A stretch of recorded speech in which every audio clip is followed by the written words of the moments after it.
Alright, so today we're going to talk about Dlco. And up on the screen there, that's what the Dlco is an abbreviation for. It's kind of not the perfect name for the test. There's other factors besides diffusion that can affect the final result.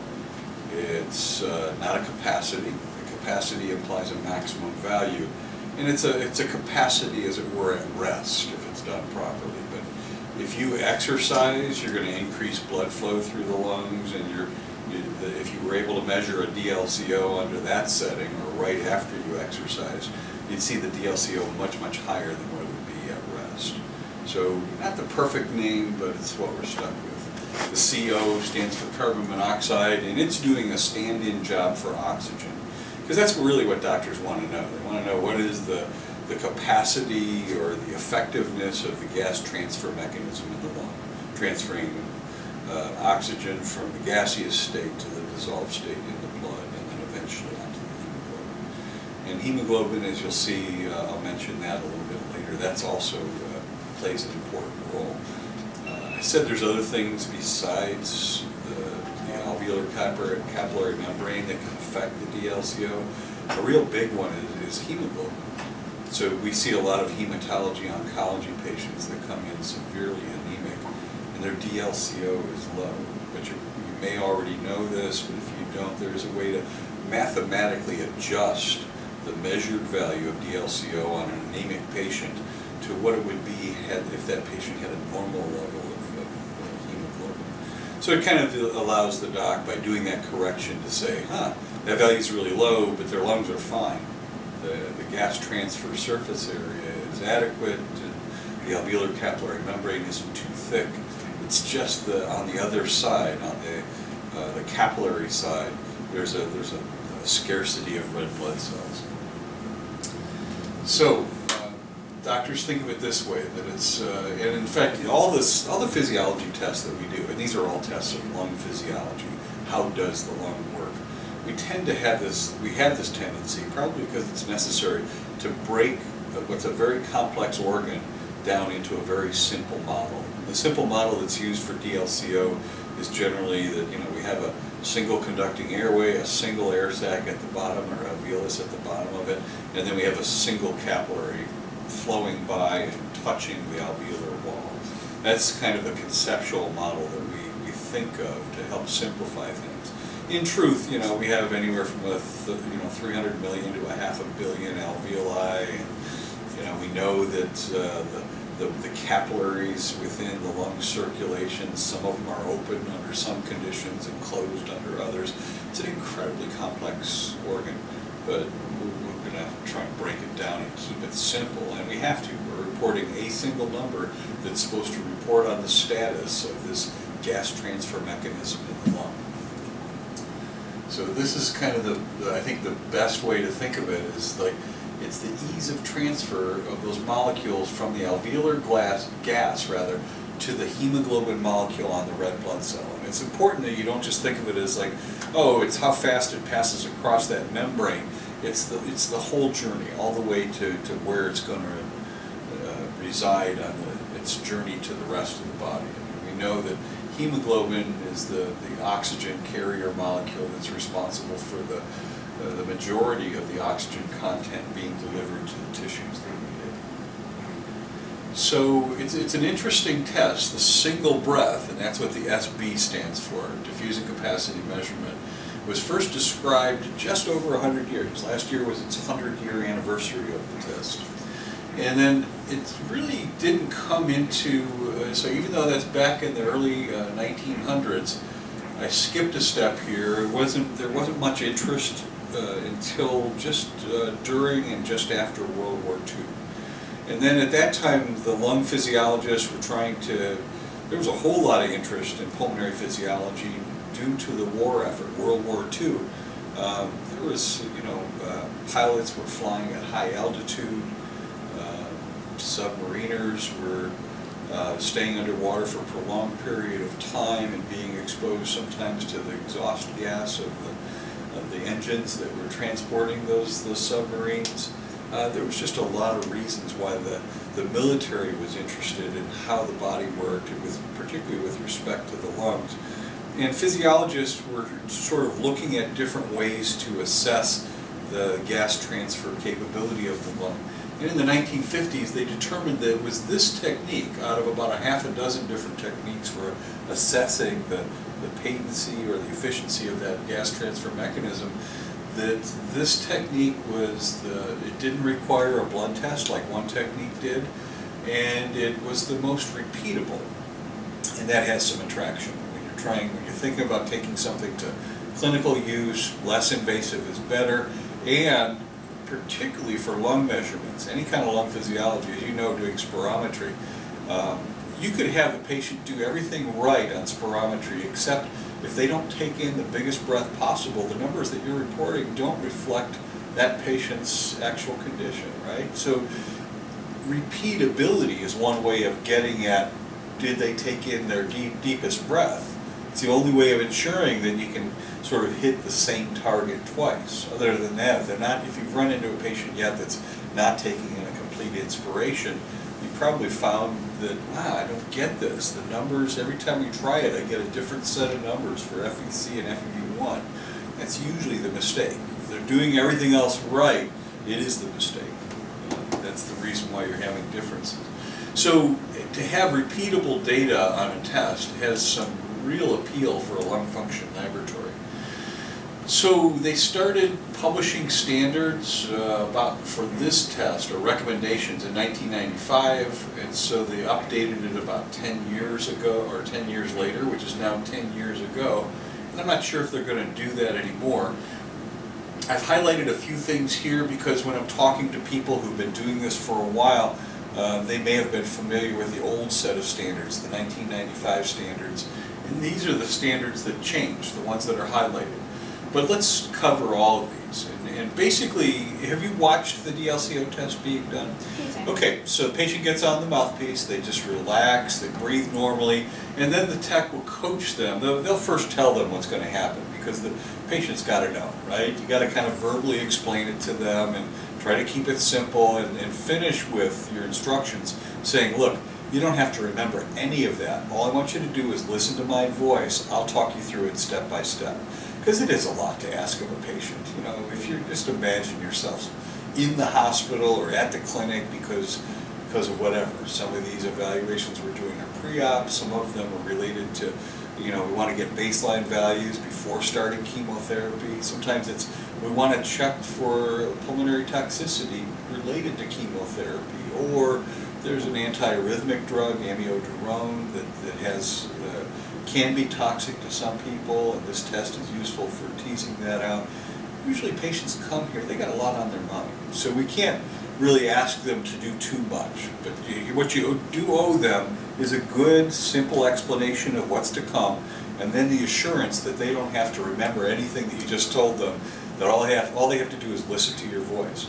Then the responsibility shifts back to you, because it's on you now. You got to do a really good job of getting them to do everything just like you want them to. So here's what you want them to do. You want them to breathe normally at first, then you want them to exhale until they're completely empty, or as close to it as they can. And you've probably done enough spirometry to know that if somebody has significant disease of the airways, you can ask them to blow for a really long time, and they're not going to exhibit any sign that they're empty. And the more severe their airway obstruction is, the farther away from their actual true residual volume, the point where airflow ceases, something that's pretty easy to see in normals, but damn near impossible to see in patients with obstruction. So I belabor that point because I want you to understand that many patients that do this test, you're not going to see an expiratory plateau. You're not going to see evidence that they can get it all out, actually. So what you end up doing is riding that fine balance of taking the patient to their limit, meaning they're now going to breathe in because A, they're tired of blowing out, and B, they want a breath in. And most patients, if you're just saying something rote like, keep blowing, keep blowing, keep blowing, keep blowing, and it's obvious to the patient that you're not going to ever stop saying that. It's also obvious that they don't know how much distress, you don't know how much distress they're feeling. And so oftentimes the reaction then is to jump off the mouthpiece. They may get a little breath of that test gas in before they jump off the mouthpiece, And now that means you can't do your next effort until 4 minutes have passed, because you want to clear out the test gas that they just breathe in. Even if it was a partial breath, you got to wait 4 minutes. So coach them to that point, and if you're doing spirometry, you probably get pretty good at reading the patient's face, remembering that during spirometry we want you to keep a casual eye or just an intermittent view of the volume time tracing, but your focus of attention is the patient. So you know what they start to look like. Some of them start to tap their feet, their hands start doing this, or you can see them tensing up. And then, so you take them to their limit, then say, now breathe in fast. You want them to take in a rapid inhalation of TLC, and this is no ordinary inhalation. This is an inhalation of the test gas mixture that's in the large tank in that room. On some of our systems it's a small E-cylinder, but it's a red tank, red because it's a medical mixture. And here's the composition of that gas: 10% helium, 0.3% CO, carbon monoxide, and basically room air oxygen, and the rest is just nitrogen, the filler gas. It's very, very important that this breath meet this standard, that the inspiratory vital capacity, and that's what we're going to call this breath from RV to TLC of the test gas, that inspiratory vital capacity be at least 85% of the best measured vital capacity that day, done that day.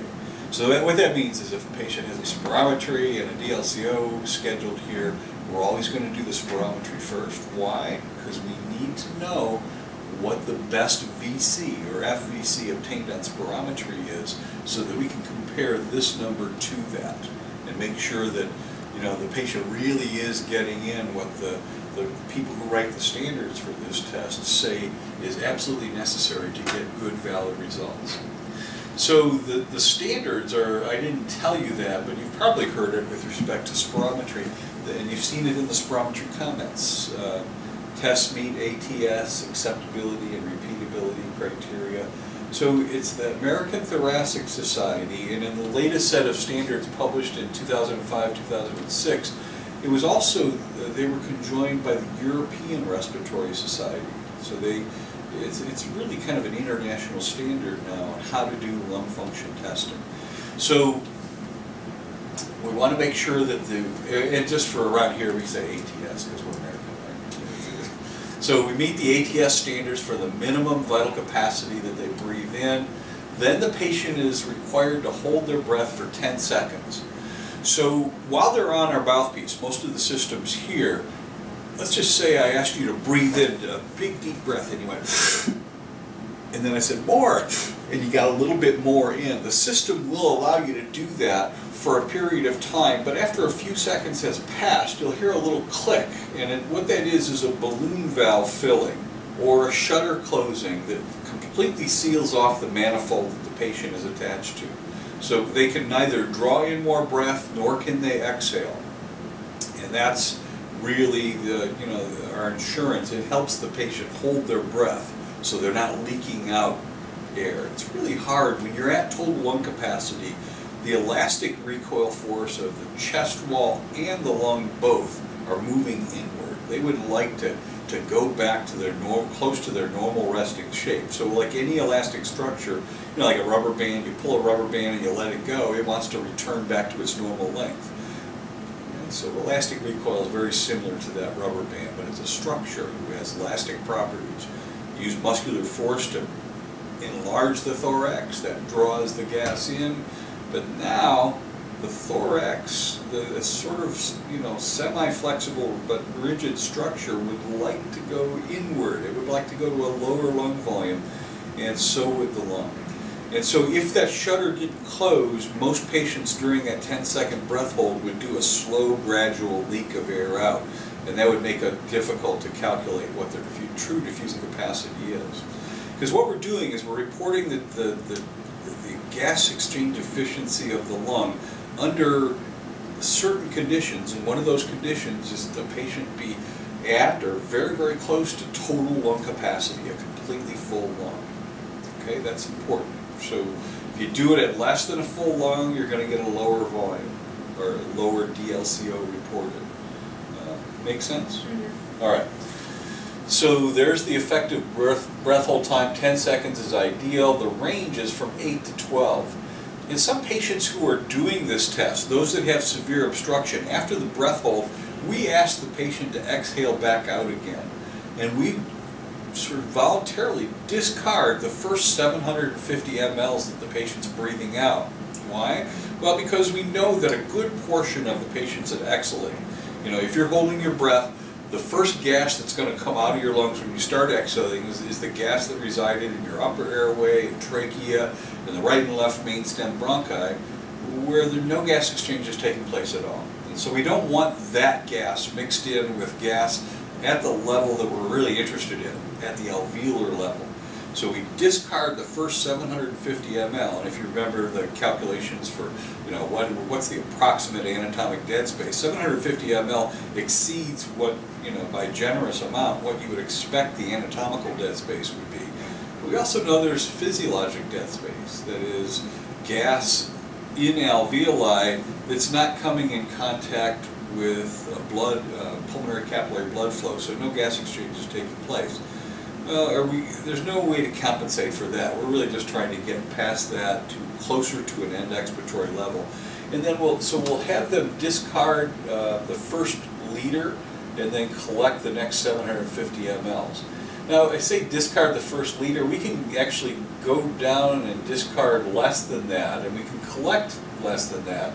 We're allowed to reduce both of these default values to a half a liter apiece in patients that have a low vital capacity, just to ensure that we'd be able to get some sample in there to be able to analyze it. And we also have another technique that has rapid response gas analyzers. Have you seen the difference between the two Dlco systems, or were you aware that we have two different Dlco systems in the lab? Okay, so the one that I'm describing here today is I consider it the old school. There's much older techniques, but for you, it's the older, slower gas analyzers that requires that a sample be collected and then analyzed. And you need to have sufficient sample to allow that analysis to be complete. In other words, you want the analyzer to report a stable number before the sample is gone. It's been completely sucked into the analyzers, and then you start sampling room air and you see the analyzer value start to go to zero. But remember, both of these gases here, the helium and the carbon monoxide, are not present in the air that we breathe in any appreciable amounts. So when we do a calibration of these analyzers, for example, we just suck room air past the analyzers, and that will give us a 0% helium and a 0.0% CO. So anyway, those are the basic conditions. I'm going to pause here for a moment. This is just describing what happens during the test. Big, deep breath, or deepest exhalation possible, or as much as the patient can tolerate. Deepest breath in to take them to total lung capacity. This is the test gas mixture that they breathe in.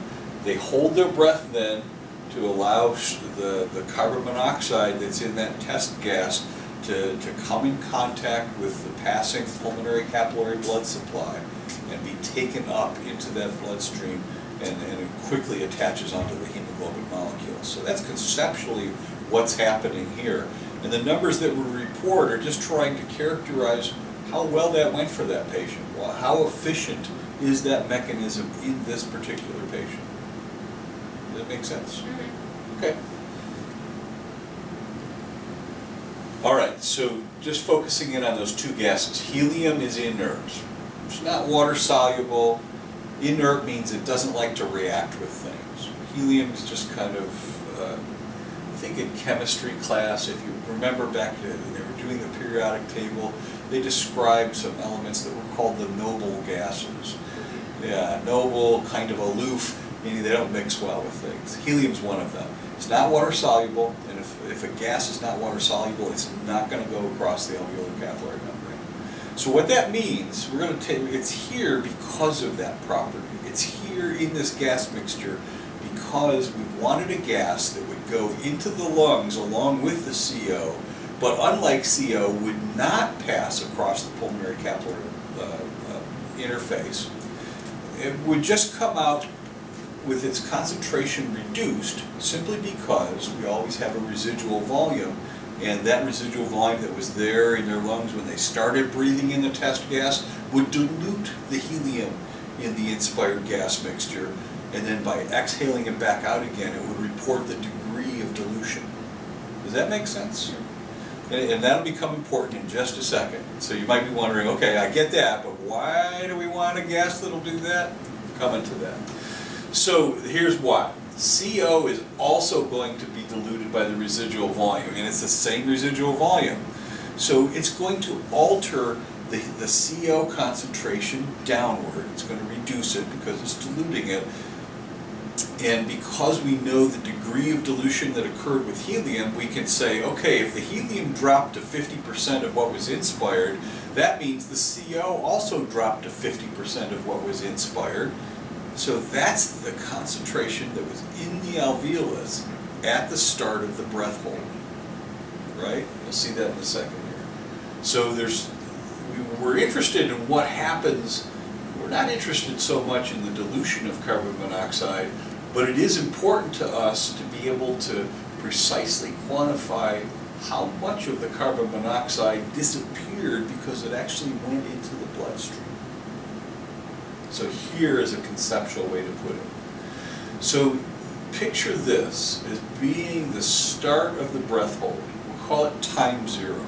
This is when, if I ask you to breathe to residual volume and then breathe this test gas mixture in, you take this big breath in, and this might be the CO concentration in the gas mixture that you breathed in.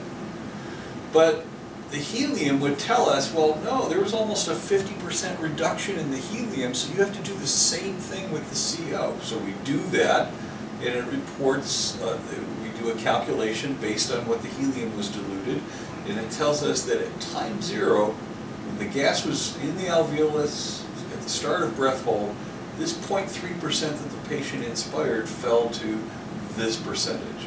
And that will vary patient to patient, effort to effort.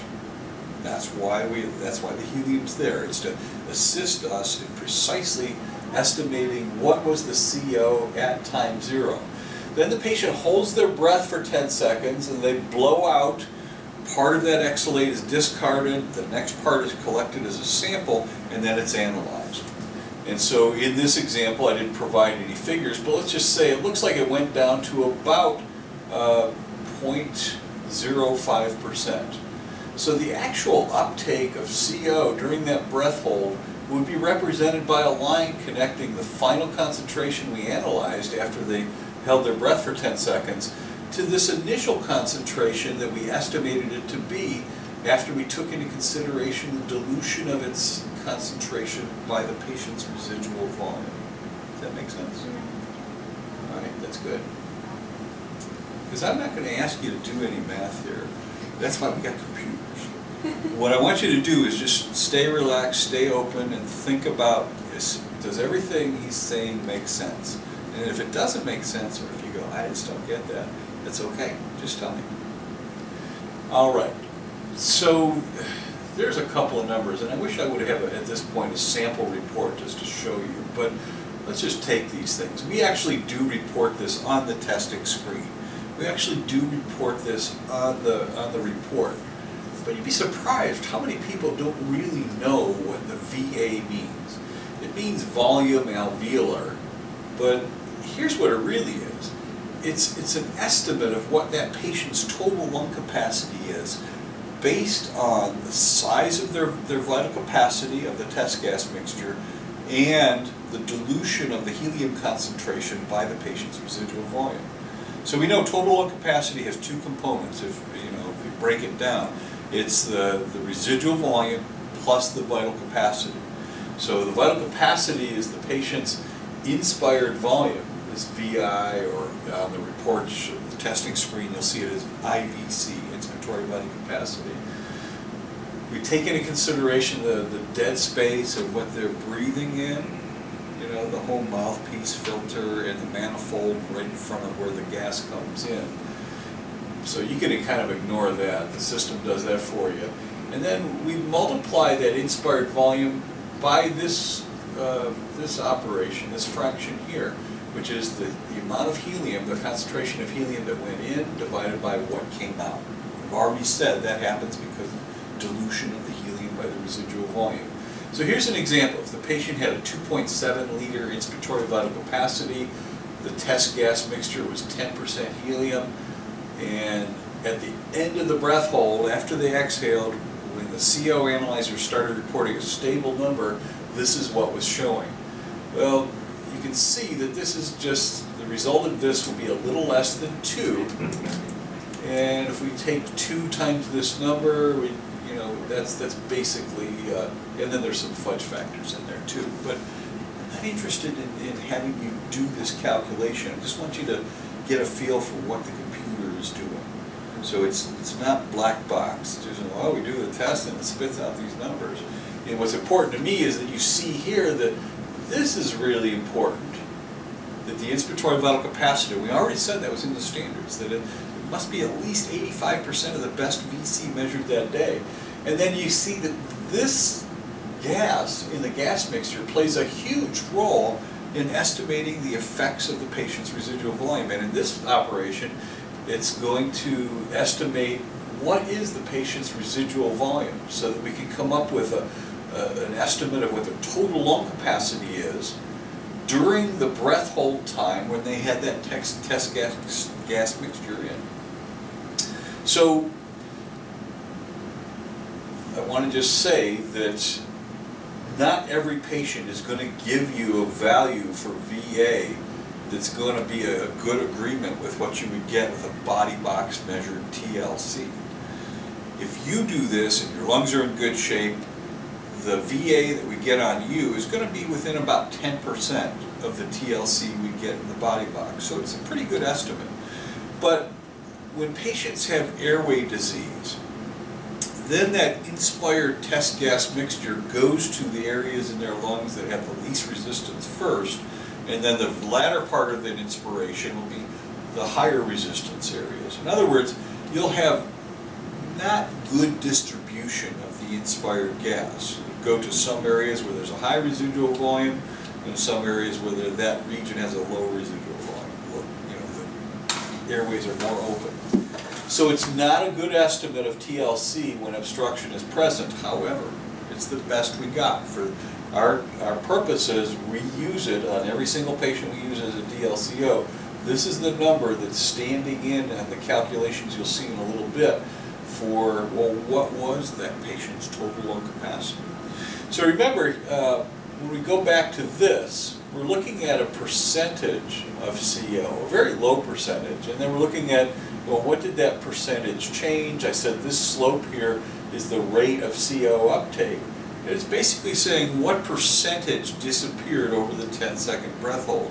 But if you think about the units the DLCO is in, it's in mils of carbon monoxide transferred across the alveolar capillary membrane per minute. Mils of CO. So we need more than just, well, the percentage disappeared. We need to know, to convert it to mLs or a volume, we need to apply that rate of CO disappearance to the total volume they were holding in their lungs at that time. All right.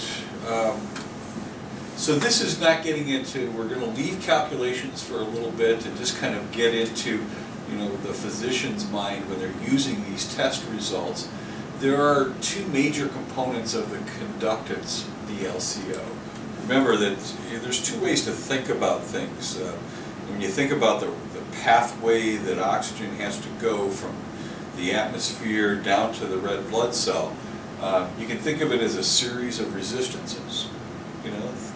There's some difficulty in going from the alveolus, there's some fluid before we even get to the alveoli, right?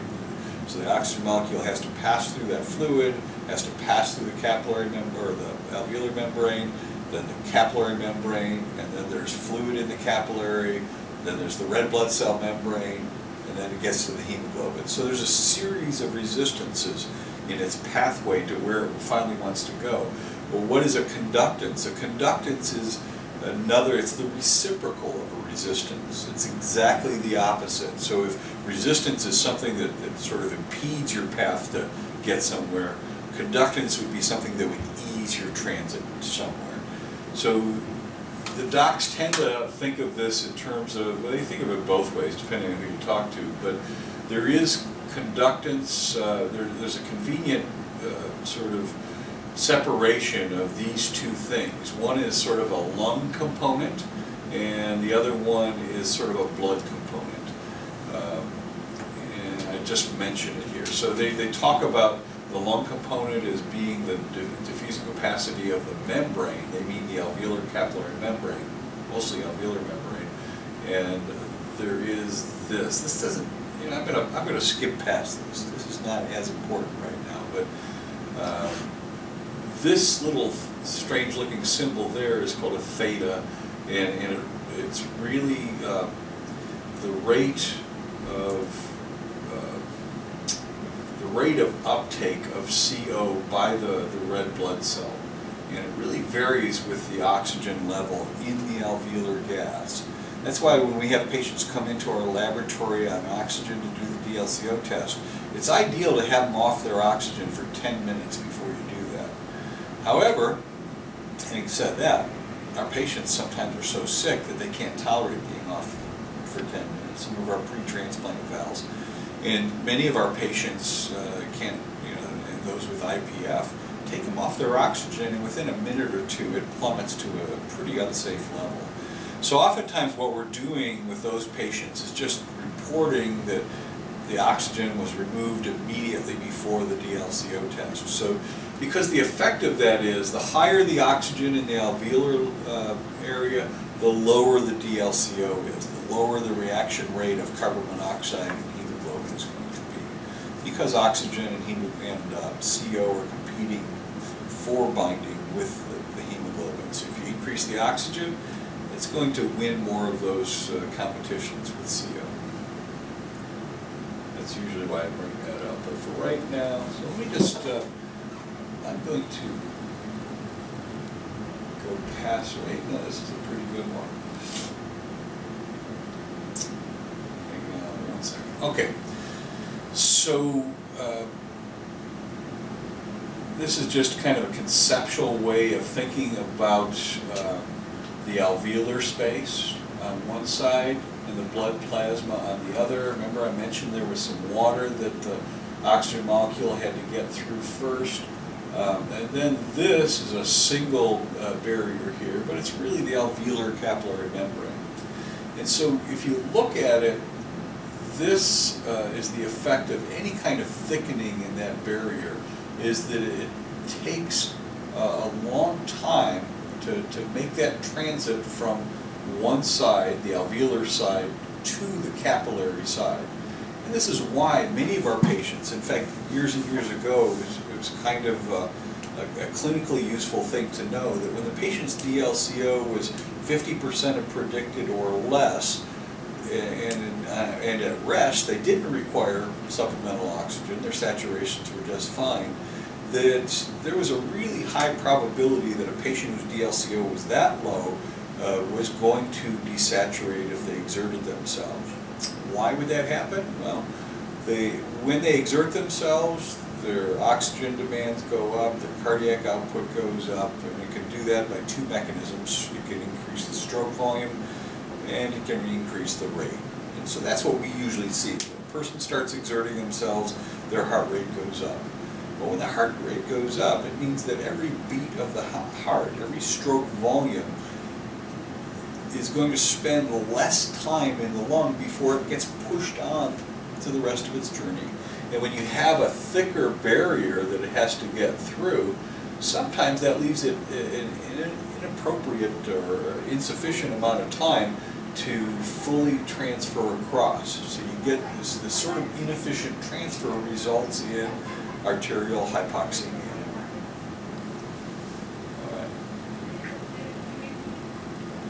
And this is kind of showing you the same thing here, down here, is that, let's see, systemic, now we're going to pass this one here. That is actually all of the areas of resistance that the oxygen molecule has to go through to get to the hemoglobin molecule and form oxyhemoglobin so that it can be transported to the tissues for release. So if you look at it, you go, wow, I didn't realize there was that much that it had to go through. And so what we look at here is usually evidence that the alveolar membrane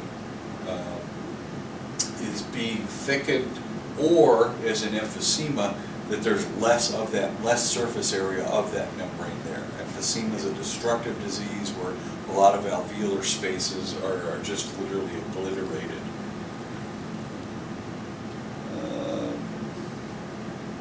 Let's pass this. This is not going to be useful for you.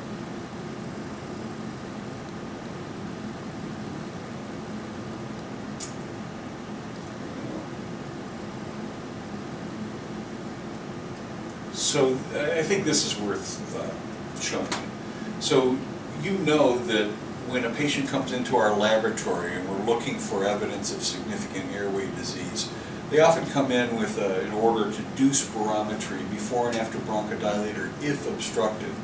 And what's the number that we go to see are they obstructed? It's the FEV1 over FVC ratio. And so that is basically taking something, a volume that's exhaled in the first second, and comparing it to the total volume of the lung, the vital capacity, the total exhaled volume of the lung. And so this number here, the ratio between these two numbers, is in effect sort of a way to rate the emptying efficiency of the lung. And so we're basically saying for that patient, and we know that this number, the normal value for this number varies with age.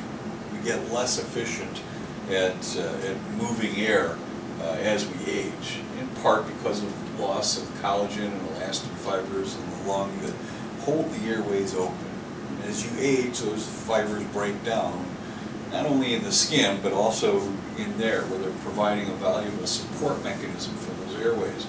And so this we expect less as you age, but we take that into consideration by tailoring our predicted values to the patient's age and height as we enter them in there. So what we predict for this, and this varies by your, this one really pretty much by your gender and your age, and this one by your gender, age, and height. So thinking about Dlco as being a very simplistic kind of thing, we're looking at sort of the capacity. So this is the analogous in the previous example to the vital capacity.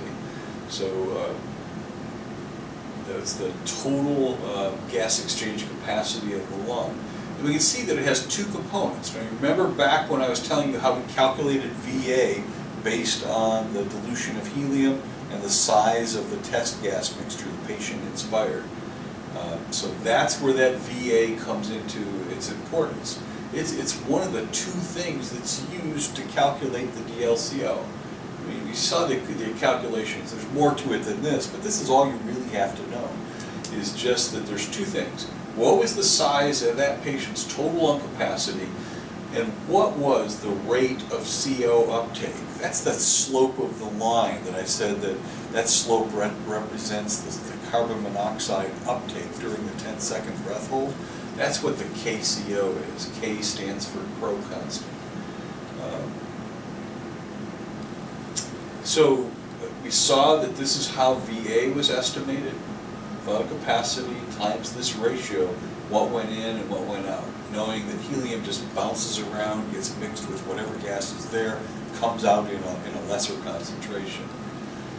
This, as I said, is that slope of the CO uptake. The KCO is the rate constant. And so if you think about those two things, sorry, going back to this, the VA and the KCO, now it becomes useful to kind of show you, well, what can upset either one of those two things.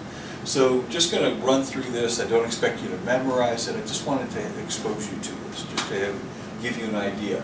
So you can lose total lung capacity or alveolar units, because that's what this really is. Oh, we're going to lose the room here. Hi, come on in. We will vacate right now. Okay. I knew that we only had it till 11. Okay, no problem. All right. So we're going to pick up on this later on, but basically that's kind of what we're doing. What causes a low VA? what causes a low KCO. Remember at the start that I said other things besides diffusion abnormalities can cause the DLCO to be low? So, you know, anything that's going to reduce the total lung capacity doesn't necessarily have to affect the alveolar units. We could wrap an ACE bandage around your thorax and that would limit your total lung capacity, so we could reduce your DLCO without doing anything to your lungs other than just limiting their expansion. So we get my thumb drive out of here. So sorry we didn't get a chance to finish it, but That's okay. it's, I hope that it was at least useful to kind of review what the standards were for the test and give you an idea of the, I want to log off, of the importance of, you know, why are those standards there? You know? Right. It's important mostly because of this. This is a way to think about it. This test is great for when a doc's never seen the patient before. It helps them get an idea of what's normal, what's abnormal in the patient. But once it's determined a patient has a disease that we know is going to affect the DLCO, now the DLCO becomes a tool. It's going to be used by the doc to determine, A, is the disease getting better or worse? You know, is my therapy making a difference? And so it's really important that we do it the same way each time. I have no idea. Do you know how to do these? Just looking for a button to stop it.